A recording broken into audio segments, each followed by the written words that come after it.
मुझे विश्वास है आप सूर्य को अर्घ देना प्रारंभ करिए। अपने शरीर से, मस्तिष्क से तांबे का पात्र 8 इंच की दूरी पर रखकर सूर्य नारायण को उस जल में से देखो, जो जल नीचे आप सूर्य को चढ़ा रहे हो, उस जल में से देखते हुए सूर्य को अर्घ देना प्रारंभ करिए। और धीरे धीरे, अगर बीमारी है तो बिल्कुल स्लो एकदम धीरे धीरे उस पानी को छोड़िए। और पानी को छोड़ने के बाद आप बाबा का केवल सूर्य की आराधना, सूर्य को जल देना प्रारंभ कर दीजिए। 15 से 20 दिन कर कर देखो, धीरे धीरे शुगर और बीपी लेवल में आना प्रारंभ हो जाएगी। अर्घ तो दो,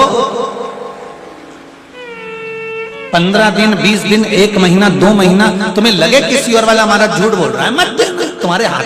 शिव साधना का जो सर्वप्रथम फल है वो नेत्रों को प्राप्त हो। इसलिए जो श्री शिवाय नमस्तुभ्यम जपता है, पंचाक्षर मंत्र नमः शिवाय जपता है, या षडाक्षर मंत्र ओम नमः शिवाय जपता है, या शिवजी के मंदिर में जाकर 1 लोटा जल चढ़ाता है, श्री शिवाय नमस्तुभ्यम का उच्चारण जो दिन भर में कम से कम 11 बार 21 बार भी अपनी जिह्वा से कर लेता है, तो कहा उसके नेत्र सिद्ध होते चले जाते हैं। उसकी दृष्टि पड़ने से भी जीव का कल्याण हो जाता है, मात्र दृष्टि। कई बेटियां कहती हैं क्या मेरी सरकारी नौकरी लगेगी? हम उनसे पूछते हैं तुम सरकारी नौकरी करोगे? हाँ। लगेगी? हाँ। कोई उपाय? तो हम बेटियों से, बेटाओं से कहते हैं अगर सरकारी नौकरी चाहते हो, तुम कहते हो कि कोई उपाय, उसका एक ही उपाय, अपनी मेहनत को 4 गुना बढ़ाओ, रात दिन एक कर दो, परिश्रम खूब करो, और आखिरी में जिस दिन कंपटीशन एग्जाम में बैठो, बेलपत्री पर शहद लगाकर शंकर को चढ़ाकर चले जाओ, फिर वो कार्य बाबा संभाल। क्यों महापुराण का कौमार खंड वर्णन करता है जब व्यक्ति बहुत ज्यादा उलझनों में कहीं एकदम अचानक घिर जाए और उसका कोई निर्णय निकल ही नहीं रहा। शिवपुराण की कथा कहती है मरना उसका कोई हल नहीं है। उस समय पर केवल एक काम कर, 1 कनेर का फूल और 1 दुर्वा दोनों ले जा। जया, विषहरा, शामलीवारी, दौतली और देव। शिव जी की जो 5 लड़कियां हैं, इन 5 लड़कियों का नाम लेकर 1 कनेर का फूल और 1 दुर्वा जो भगवान शंकर को उत्तर की ओर मुख कर कर शिवलिंग पर समर्पित कर देता है, और 1 लोटा जल धीरे धीरे शंकर भगवान को अपने मन की कामना कर कर जिस उलझन में वो फंसा हुआ है उसका स्मरण करते करते वो शिव जी से अपने मन की बात कहते कहते अगर जल उसी दुर्वा, उसी कनेर के फूल के ऊपर शिवलिंग पर जो चढ़ा हुआ है उस पर समर्पित करता है, कहते हैं 4 घंटे भी नहीं लगते। 3 महीने तो जान दो, 3 दिन भी जान दो, 4 घंटे भी नहीं लगते, और देवाधिदेव महादेव उस व्याधि से उसको निकालना प्रारंभ कर। ये सुंदर बात है महाराज। सूर्य नारायण भगवान को जब जल चढ़ाया जाता है, को जल चढ़ाते समय, और न चांदी का, न स्टील का, न लोहे का, न प्लास्टिक का, न कांच का, न सोने का कोई बर्तन, न कांसे का, न एल्युमिनियम का, न पीतल का, केवल एक पात्र होना चाहिए, वो है तांबे का। काय का पात्र होना चाहिए? तांबे का पात्र। और सूर्य नारायण भगवान को जब 8 इंच ऊपर तुम्हारा हस्त है, और जब हम सूर्य को जल चढ़ा रहे हैं, कैसे जल चढ़ाना है वो भी समझ लीजिए। अगर कोई कैंसर का मरीज है, जिसके चेस्ट में कैंसर आ गया हो, लेफ्ट में, राइट में कहीं पर कैंसर आ गया हो, या कोई गठान आ गई हो, तो महाराज आप जल चढ़ाते समय उस जल की धार को सूर्य भगवान को जब चढ़ा रहे हो तो धार आपकी गठान की ओर जाना चाहिए, जिससे सूर्य की किरण उस जल में से आपके उस स्थान पर पड़े, उस जगह पर पड़े जहां पर गठान है। महाराज आप लगातार जल तो चढ़ाना चालू करो, अच्छे अच्छे डॉक्टर फेल हो जाएंगे और कह देंगे गठन ठीक हो गई। आपका लीवर और किडनी गड़बड़ कर रहा है, आप प्रतिदिन, आपका स्वास्थ्य गड़बड़ रहता है, आप प्रतिदिन ये ज्योतिष शास्त्र के अंतर्गत, रत्न शास्त्र के अंतर्गत ये रत्न शास्त्र, ज्योतिष शास्त्र, रंग शास्त्र जो हमारे यहाँ है, रंगों के हिसाब से ये जितने रत्न होते हैं, माणिक हुआ, सोन, मोती हुआ, नीलम हुआ, मूंगा हुआ, पुखराज हुआ, ये क्यों कहते हैं ये पीला है, ये सफेद है, ये नीला है, ये लाल है, इसको शरीर में क्यों पहनाते हैं? उसका कारण होता है कि जब शरीर में पहनते हैं, सूर्य की किरण उसमें पड़ती है, हमारे शरीर पर वो कलर का इफेक्ट पड़ता है, उस कलर को शरीर पर लगता है, और शरीर पर लगता है तो हमारा शरीर धीरे धीरे, हमारी जो इंद्रियां हैं वो सही होने लगती हैं, काम सही होने, सोच आ रही, गलत दृष्टि आ रही, गलत विचार हमारे भीतर आ रहे हैं, गलत सोच हमारे भीतर आ रही है, तो एक काम करो, एक बेलपत्री लीजिए, सावधानी से समझ लेना, एक बेलपत्र लीजिए, और उस बेलपत्र की ये जो दो डंडी है और एक बीच की डंडी है, इसके मध्य की जो जगह है, चैनल वाले अगर दिखा रहे होंगे तो आप लोगों के स्मरण में होगा, बीच की पत्ती और ये दो पत्ती के बीच में जो जगह होती है, इस बीच वाली जगह पर पीला चंदन पूरे तरह से उसका लेपन कर लीजिए, पूरे तरह से पूरी चंदन से लेपन कर लो बीच की जगह को, बीच वाली पत्ती, दो पत्ती, उसके बीच की जो जगह है उसमें पीले चंदन का लेपन कर लीजिए। हफ्ते में एक बार आप करोगे, आपको दूसरे हफ्ते में मालूम पड़ जाएगा कि आपके अंदर की गलत सोच समाप्त हुई कि नहीं, गलत विचार समाप्त हुआ कि नहीं हुआ। चंदन का लेपन करिए, उस चंदन के लेपन को कर कर किसी भी शिवालय में, अगर शंकर के मंदिर नहीं जा सकते हो तो अपने घर में जो शिवलिंग हो वहां, उस शिवलिंग पर आप उसको समर्पित कर दो, तुम्हारी मर्जी पड़े जैसी चढ़ा दो, बस शंकर के शिवलिंग पर चढ़ा दो। कुछ देर मंदिर में हो तो नंदी के पीछे, अगर मंदिर में हो तो नंदी के पीछे, और घर में हो तो किसी भी स्थान पर सुख आसन लगाकर, सुख आसन मतलब जैसे हम बैठे हैं पालकी लगाकर, दोनों सुख आसन मतलब आराम से बैठकर, सुख आसन लगाकर, और अपनी सीधी साइड की नासिका को बंद करना है और उल्टी नासिका से श्वास लेना है। 1 से 1.5 मिनट तक श्वास लेना प्रारंभ करो। अपने शरीर में एक चंद्र नाड़ी होती है, भगवान शंकर ने जब चंद्र की काया समाप्त करा था, भगवान शंकर ने जब चंद्र की काया का रोग समाप्त करा था, तो चंद्र ने हाथ जोड़कर कहा था कि मेरी काया का रोग आपने समाप्त कर दिया महादेव, मेरे लिए आज्ञा करो, मैं क्या करूं। शंकर भगवान ने कहा चंद्रदेव तुम मेरे मस्तक पर धारण रहना, और संसार के जितने भी मनुष्य हैं, इन मनुष्य के अंदर चंद्र नाड़ी में तुम विराजमान रहना। सुनो चंद्रदेव, जब मनुष्य गलत विचार करे, गलत सोच करे, गलत दृष्टि रखे, उस समय पर अगर तुम्हारी चंद्र नाड़ी प्रबल हो जाए तो उसकी बुद्धि में से गलत विचार समाप्त हो जाए, गलत विचार समाप्त हो। एक बेलपत्र लेना है, बीच वाली जगह में चंदन लगाकर शंकर जी को समर्पित करना है। घर हो, मंदिर हो, कम से कम 1.5 से 2 मिनट तक नासिका को बंद कर कर सीधे साइड की नासिका को बंद करना है, उल्टे साइड की नासिका से ही श्वास लेना है और छोड़ना है, फिर लेना है, फिर छोड़ना है, फिर लेना है, फिर छोड़ना है। 1.5 मिनट 2 मिनट तक आप करते रहिए।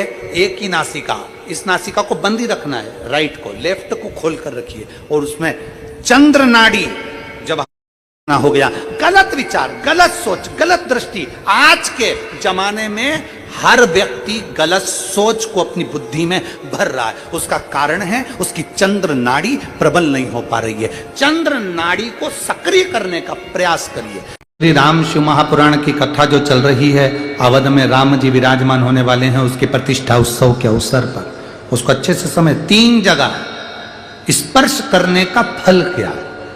एक, जहां से जलाधारी से पानी बहता है, जो गणेश और कार्तिकेय का स्थान है, उधर हम दबाते हैं, स्पर्श करते हैं, एक वो स्थान। दूसरा, बीच में जो अशोक सुंदरी की जगह है, वहां स्पर्श करते हैं। और तीसरा, जो गोल जलाधारी का जो भाग गोल है, हम उसका स्पर्श करते हैं। ये 3 जगह अब उसको समझेंगे। 3 जगह स्पर्श का महत्व समझेंगे। डॉक्टर ने कह दिया कि तुम्हारे गर्भ में जो बच्चा है उसके हृदय में छेद है, तुम्हारे गर्भ में जो बच्चा है इसकी धड़कन नहीं आई है, तुम्हारे गर्भ में जो बच्चा है वो मानसिक विकलांग लगता है, तुम्हारे गर्भ में जो बच्चा है सोनोग्राफी करने के बाद में, अल्ट्रासाउंड करने के बाद में कोई डॉक्टर कहे कि तुम्हारा बच्चा ऐसा है, उस समय पर तुम्हें एक प्रतिक्रिया प्रारंभ करना चाहिए। शिव जी को जब जल चढ़ाने के लिए जाओ, जल चढ़ाने के बाद में जो जी चरण है जहां से पानी बहता है, वहां दोनों साइड बैठकर उस चरण को कम से कम 5 से 7 बार दबाना चाहिए और दबाने के बाद उस हाथ का स्पर्श अपने उदर पर करना चाहिए और श्री शिवाय नमस्तुभ्यम या ओम नमः शिवाय या नमः शिवाय या महामृत्युंजय मंत्र का स्मरण कर लेना चाहिए। 15 दिन के बाद वापिस जांच कराओ, डॉक्टर खुद कहेगा कि अब तुम्हारा बच्चा स्वस्थ है, तुम्हारे गर्भ में जो बच्चा है वो स्वस्थ है।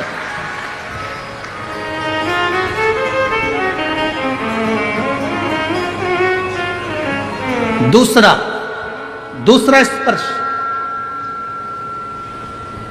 शिवलिंग जलाधारी, दोनों चरण, बीच में अशोक सुंदरी, दूसरा स्पर्श अशोक सुंदरी का। किसी लड़के की उम्र, किसी लड़की की उम्र 35 साल हो गई, 40 साल हो गई, 25 साल हो गई, 30 साल हो गई, विवाह का कोई योग नहीं बन रहा। ज्योतिषाचार्यों ने कहा मंगल है, शनि है, ये राहु है, केतु है, सब बोल दिया। आप अपना जल चढ़ाओ महादेव को, जो लड़का लड़की है वो जल चढ़ाए, बेलपत्री का स्पर्श अशोक सुंदरी वाली जगह पर कर कर शिव जी को चढ़ाए और 2 मिनट उस अशोक सुंदरी की जगह का स्पर्श कर कर अपने मन की बात श्री शिवाय नमस्तुभ्यम कहकर या पंचाक्षर या षडाक्षर मंत्र कहकर उस स्थान का स्पर्श कर कर बाबा से विनती करें। 3 से 4 महीने में संबंध जमेगा ही, ये निश्चित है। स्पर्श उस अशोक सुंदरी वाली जगह का होना चाहिए। स्पर्श। तीसरा स्थान, शिवलिंग का तीसरा स्थान है जलाधारी, पार्वती जी की कटी, पार्वती जी का हस्त कमल, गोल भाग।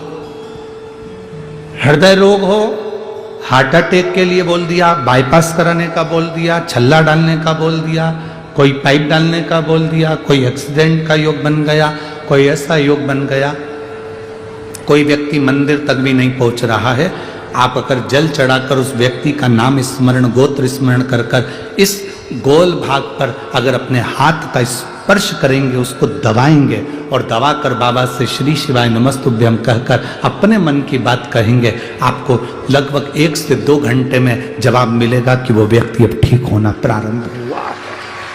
ये 3 स्थान है, 3 स्थान। चिता में एक ही अंतर आता है। एक दिन चिता ने चिंता से कहा कि तू भी जलाती है और मैं भी जलाती हूं।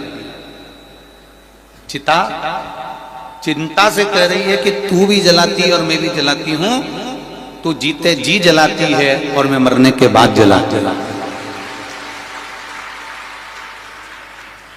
चिंता मनुष्य को जीते जी जलाती रहती है, जीते जी जला जला और चिता जब प्राण चले गए, केवल शरीर बचा है, केवल शरीर।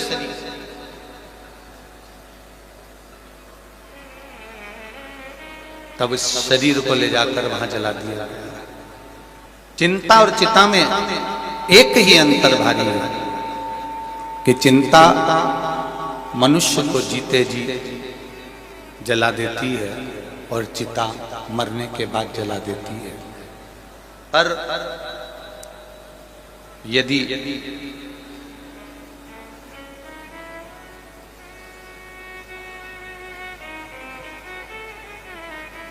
चिता ने कहा चिंता से कि मैं अंत में जलाती हूं और तू मनुष्य को दिन प्रतिदिन रोज जलाती है, तुझ में और मुझ में कोई अंतर है?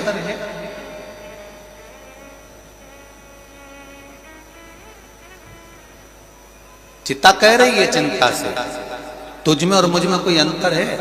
तब चिंता ने कहा मुझ में और तुझ में केवल एक अंतर है। वो कौन सा अंतर? तो चिंता कहती है कि मेरा काम है जलाना, मेरा काम है लोगों को चिंता देना, पर यदि उनकी चित्तवृत्ति, उनका मन, उनकी दृष्टि यदि महादेव के चरणों में है तो चिंता कहती है फिर मैं जला नहीं पाती, फिर मैं जला नहीं पाती। अगर चित्तवृत्ति, चिंतन, मनन, बुद्धि, चित्त हमारा देवादिदेव महादेव के चरणों में पड़ा हुआ है, भगवान शिव के चरणों में पड़ा हुआ है, तो फिर इतनी सामर्थ्यता चिंता की भी नहीं है कि वो आपको भक्षण कर जाए या आपको जला जाए। एक पिता के दो पुत्र थे। देखिए शिव करुणा सागर कैसा है, शिव दया सागर कैसा है। एक पिता के दो पुत्र थे, दोनों पुत्र बड़े हो गए और बड़े होकर एक पुत्र ने कहा पिताजी मुझे तुम्हारे साथ में नहीं रहना, अब आप मुझे मेरा हिस्सा दे दीजिए और मैं ये गांव छोड़कर शहर में जाना चाहता हूं। शिव पुराण का ये प्रसंग बड़ा सुंदर प्रसंग है। पिताजी ने समझाया बेटे को कि तू मान जा, पर मानता नहीं और बेटा नहीं माना। आखिरी में जायदाद का हिस्सा करा गया। पिताजी ने 3 हिस्से प्रॉपर्टी के कर दिए, धन के कर दिए, जमीन के कर दिए। एक बड़े बेटे को दे दिया, छोटे बेटे को दे दिया, एक हिस्सा खुद का रख लिया।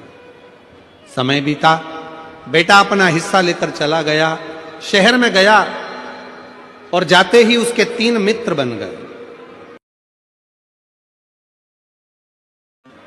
पहला मित्र बना उसका ताली मित्र, दूसरा मित्र बना उसका थाली मित्र और तीसरा मित्र बना उसका प्याली मित्र। कि जब हम बहुत उन्नति की सीढ़ी पर चढ़ते हैं, बहुत वैभव की ओर बढ़ते हैं, तरक्की करते हैं, तो 3 मित्र हमारे जरूर सामने आते हैं। पहला होता है ताली मित्र, जो आपकी प्रशंसा कर कर आपको कहीं ना कहीं नुकसान देने का प्रयास करेगा, वो होता है ताली मित्र। दूसरे नंबर पर होता है थाली मित्र, जो आपको होटल तक लेकर जाएगा, अपने पैसे से तुमको खिलाएगा, अपना पैसे से तुमको लत लगाएगा भोजन की होटल की, और होटल के भोजन की लत लगाकर फिर तुम्हारे पैसे से वो खुद खाए, उसको कहते हैं थाली मित्र। और तीसरे नंबर पर है प्याली मित्र, आपको पीना याद नहीं है पर वो अपने पैसे से तुम्हें मय खाने में ले जाकर कहीं ना कहीं गलत दुकान पर ले जाकर आपको पीने की आदत डलवाएगा। इसलिए शिव पुराण की कथा कहती है 3 मित्रों से बचने का प्रयास करना। पहला ताली मित्र, दूसरे नंबर पर बोलते जाओ जम के थाली मित्र, और तीसरे नंबर पर प्याली मित्र। ये 3 मित्र बर्बादी की ओर लेकर जाते। जब पिता ने हिस्सा दे दिया और हिस्सा प्राप्त होने के बाद बेटा शहर में चला गया। बेटा शहर में गया, शहर में जाकर उसके 3 मित्र बन गए, जिन्होंने उसका धन देखा, वैभव देखा, पैसा देखा, खूब सारा धन देखकर 3 मित्र बने और वो तीनों मित्रों ने साथ में रहना प्रारंभ करा और रहते रहते रहते रहते एक दिन उसको बर्बादी के सिरे पर लाकर छोड़ दिया। बर्बादी के सिरे। मेरी जीजियों, मेरे जीजाओं, मेरी बेटियों, बेटाओं, मेरे बुजुर्ग माँ बाप, एक बात का स्मरण अपनी जिंदगी में रखना, पिलाने वाले बहुत मिलेंगे पर संभालने वाला नहीं मिलेगा।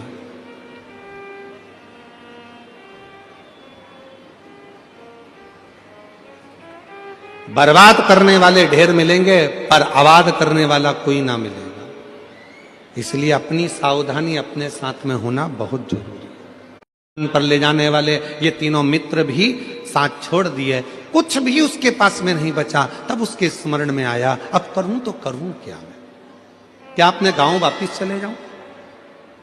अगर गांव जाऊंगा पिताजी धक्का मारकर निकाल देंगे तो कहां जाऊंगा? फिर भी एक बात प्रयास करता हूं कि गांव जाता हूं। मित्र के पास गया, पहले गया अपने मित्र ताली मित्र के पास, अरे यार तू तो मेरा साथ देता था, मेरे को बस गांव जाने के लिए मुझे 100 रुपए दे दे। 100 रुपए ना दिए। फिर गया थाली मित्र के पास में जो होटल में बैठकर साथ में खाता था, उससे कहा मुझे थोड़ा सा पैसा चाहिए, मुझे गांव जाना है। उसने भी नहीं दिया। प्याली मित्र में नहीं दिया। तब अकेला पैदल पैदल पैदल पैदल अपने गांव पर जा रहा, पैदल पैदल। और जब गया देखा पिताजी खेत में काम कर रहे थे, खेत में काम कर रहे। देखा